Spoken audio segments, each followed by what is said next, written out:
আসসালামু আলাইকুম। আশা করি সবাই ভালো আছেন।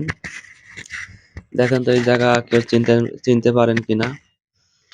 চিনতে পারবে যারা ঢাকা টু ইন্ডিয়া নদীপথে যারা চলাচল করে একমাত্র তারাই চিনতে পারবে। ভিডিওটা ভালো লাগলে সবাই শেয়ার করে দিবেন। ভিডিওটা কেমন হইছে তাও জানাবেন। তা সবাইরে দেখার জন্য সুযোগ করে দিন। লাইক, কমেন্ট, শেয়ার করে দিবেন। এটা হলো নামখানা। দেখেন নামখানার ব্রিজ। আর ব্রিজটা এত সুন্দর লাগতেছে মানে বলার বাইরে। যারা একমাত্র সরাসরি দেখছে বা ইন্ডিয়া আসছে নদীপথে একমাত্র উপভোগ সেই করতে পারে যে ব্রিজটা কত সুন্দর। আমরা এই ব্রিজের তল দিয়ে জাহাজ চলাচল করি। বড় জাহাজ, ছোট জাহাজ সব ধরনের জাহাজই এই ব্রিজের তল দিয়ে যাওয়া আসা করে। ব্রিজটা অনেক উঁচা।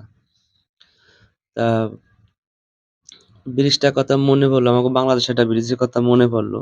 বলেন তো এরকম ব্রিজ আমাকে বাংলাদেশে কোন জায়গা আছে? এরকম আপনার তারের রডের দিয়া তারের মতো যে ঝুলন্ত ব্রিজের মতো। বলেন তো যে বাংলাদেশে কোন জায়গা আছে?